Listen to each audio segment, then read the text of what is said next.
Oi, conta pra gente, como é que foi sua primeira experiência com a feira de aves? Então, Rodrigo, eh, a minha primeira experiência na feira de aves foi como telespectador, né.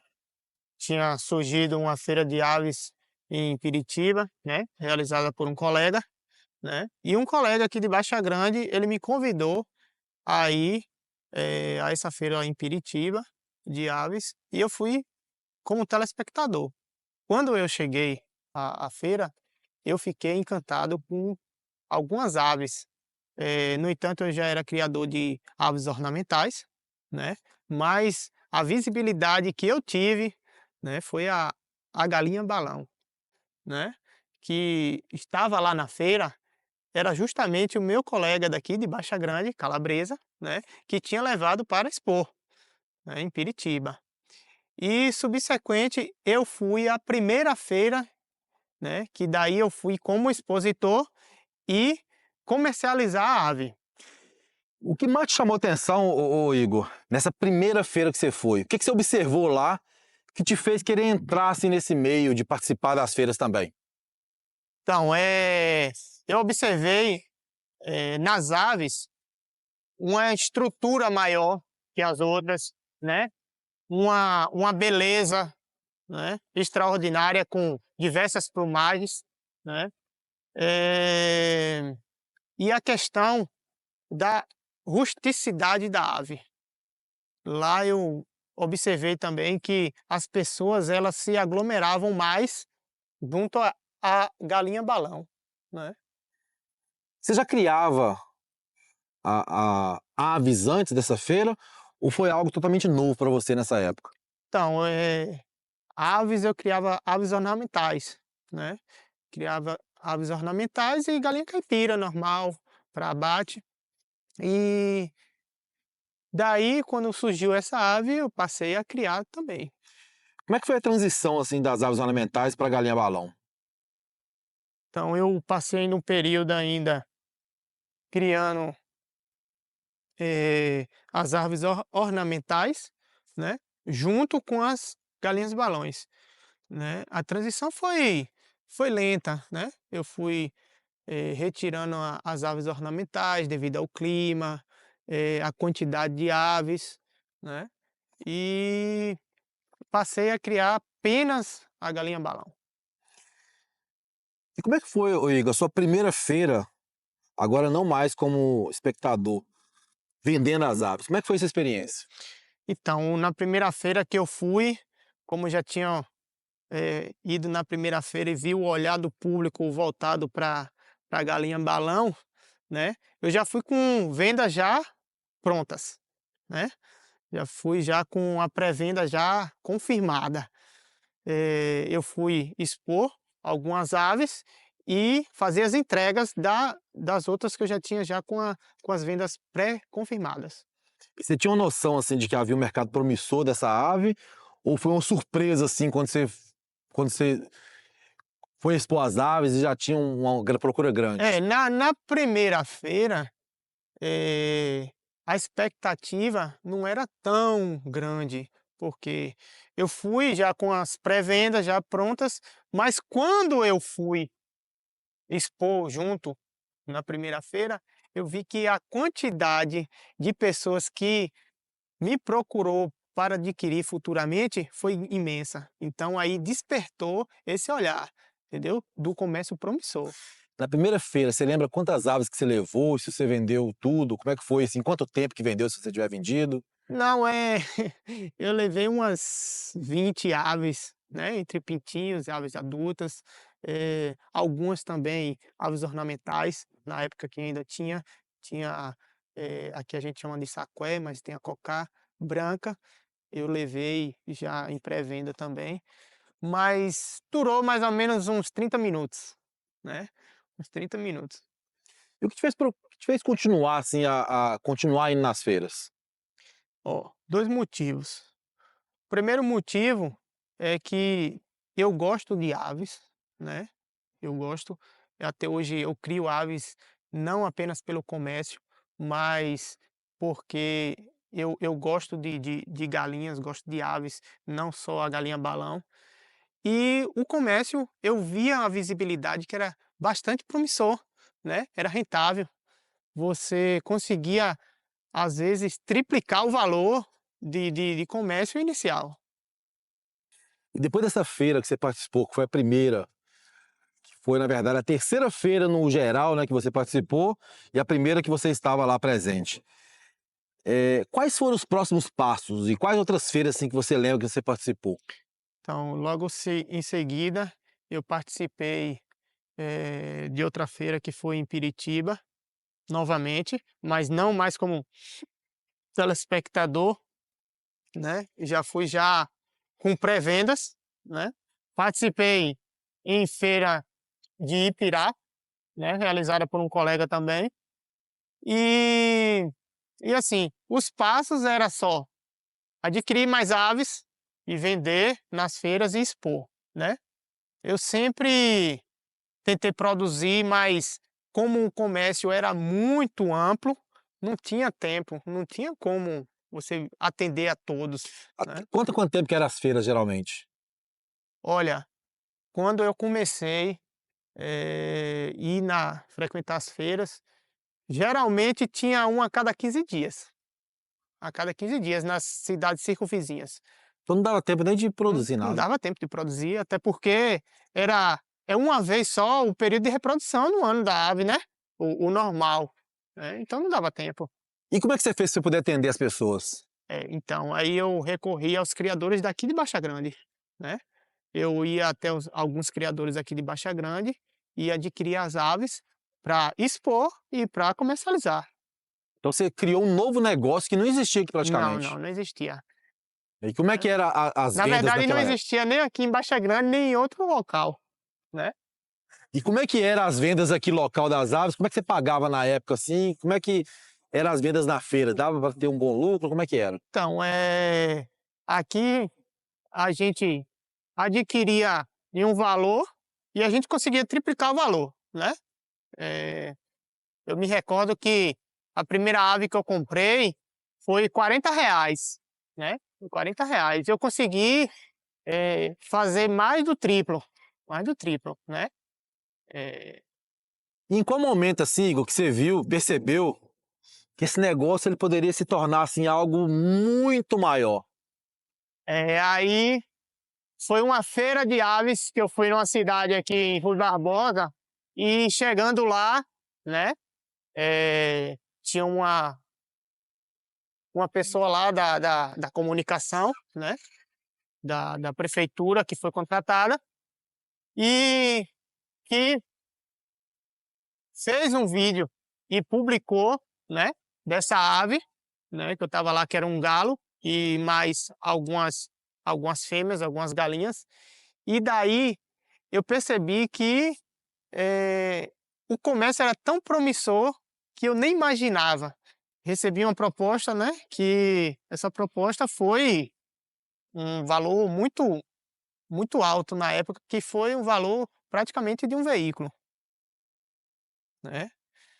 E daí eu voltei, não aceitei a proposta, voltei, e o pensamento era produzir e vender o os filhos, né. E como é que foi esse processo para aumentar o seu plantel? Você começou a comprar de outras pessoas para poder multiplicar? Quais foram os seus principais parceiros assim no início para você começar a ampliar? Então, a gente tinha que comprar. Tinha que comprar porque até porque não tinha tempo, né. As feiras era muito curta, né, de uma para outra, e tinha que comprar. Produzir praticamente era muito difícil, muito difícil. Aí eu voltei a alguns criadores aqui da própria cidade, né, de Baixa Grande, e comecei a adquirir aves e levar às feiras e vender, né. Tinha assim comprador fixo que sempre te comprava ou era muito aleatório? Como é que foi essa demanda? Como é que foi crescendo essa demanda? Olha, comprador fixo era complicado, porque como a demanda era muito grande, né, muito grande, não tinha comprador fixo, tinha os mais frequentes, né, os mais frequentes a gente tinha, agora fixo não, ainda não tinha não, na época não.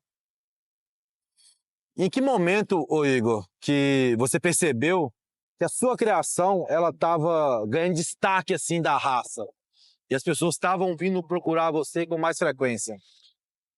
Eh, Foi no momento que a gente realizou uma feira aqui em Baixa Grande, né.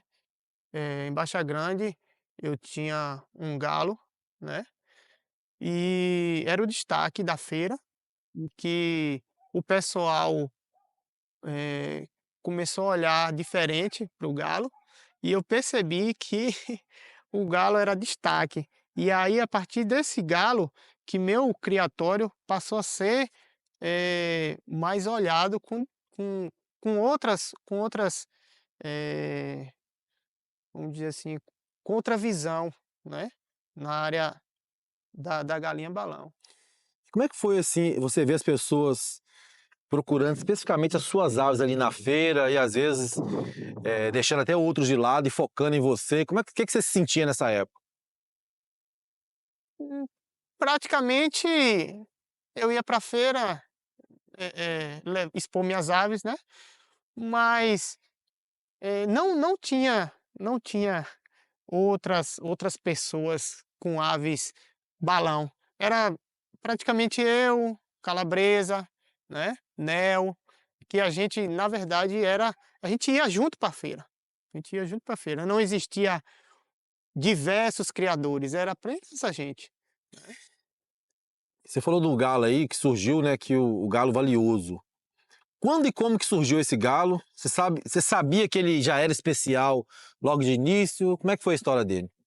Então, ó, o galo valioso, eh, não foi logo de início. Eu adquiri o pai do valioso, né, o pai do valioso, e subsequente, com um ano praticamente depois, eu adquiri o valioso, né, com o criador aqui em Baixa Grande.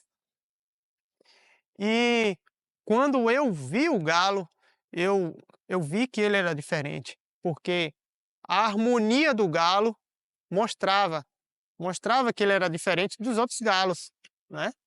Então, a partir do momento que eu vi, eu percebi que ele ia ser destaque na raça. Você lembra quando foi que você levou ele a primeira vez a alguma feira e como é que foi a reação das pessoas? Pronto. Eu levei na feira aqui em Baixa Grande mesmo, se eu não me recordo se eu me recordo, foi em 2017, 2019, foi 2019, em Baixa Grande, eh, que foi realizada a feira aqui em 2019, e eu coloquei o galo lá à exposição.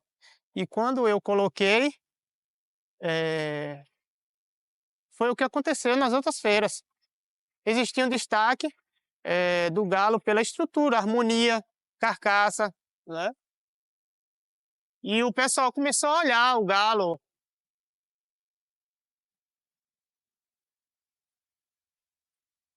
Daí, recebi algumas propostas sobre, eh, no galo valioso, e que me despertou algumas coisas em questão de reprodução, de valorização, essas coisas aí. Quando você recebeu aquela proposta que chegou até no valor de um carro, de um veículo, o que você pensou na hora? Não, produzir, Não pensou em produzir. vender? Não. A proposta que eu recebi, eu recusei imediato, entendeu? Porque eu sabia que a proposta que eu recebi era muito mais lucrativo você produzir e vender os filhos do que o próprio galo. Você acha que esse galo, Igor, ele impactou o mercado do garim-balão, principalmente aqui em Baixa Grande e até mesmo no Brasil? Olha, para mim foi o divisor de águas, né, porque, eh, ele quando surgiu, né, ao público, ele foi um galo que ele foi de padrão racial, né, o padrão racial dele que impactou até na questão de valores, né. Você esse galo Um filho desse galo a valorização dele era muito alta em relação aos outros que tinha no mercado.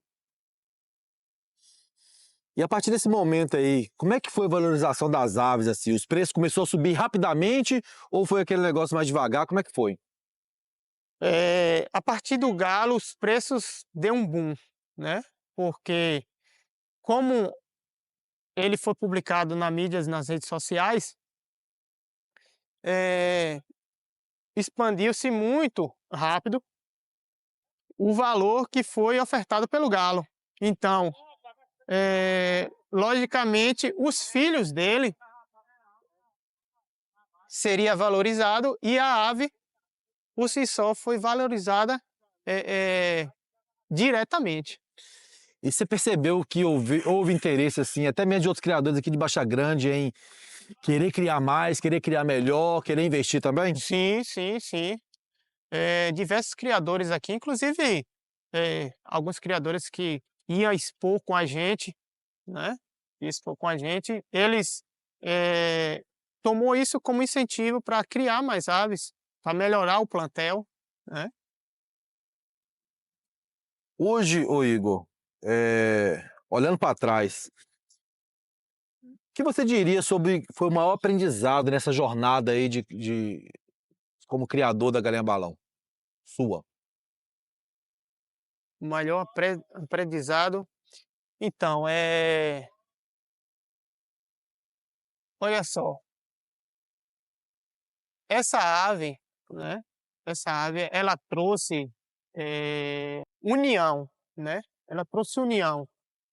Porém, pela questão capitalista que a gente vive no mundo de hoje, ocorreram algumas divergências, algumas divergências. Então, o maior aprendizado que eu tenho hoje é a questão, você só pode chegar a algum lugar se você der a mão e abraçar o próximo, porque nada, nada você consegue fazer só, né?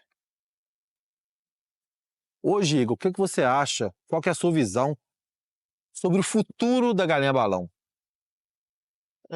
O futuro da galinha balão, o futuro da galinha balão hoje, na verdade, ela não chegou nem no ápice ainda. E eu que imaginava que lá atrás ela já tinha chegado no ápice, né? A galinha balão hoje ela tomou uma proporção mundial, mundial. Então, eh, tem muita coisa ainda a acontecer, tem muita coisa ainda na galinha balão.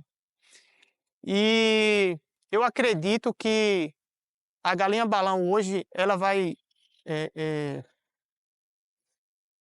vai não, ela já está proporcionando felicidade a algumas pessoas, né, felicidade, prazer em criar.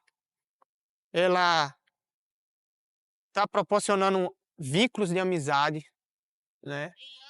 A galinha hoje ela está proporcionando rentabilidade para algumas famílias, né. E, como eu falei, se tiver união, a galinha ela vai se propagar o máximo possível, e é isso aí. Você tem orgulho pelo que você fez? Você acha que você foi importante para essa raça? Então, orgulho assim, eu não acho orgulho, né.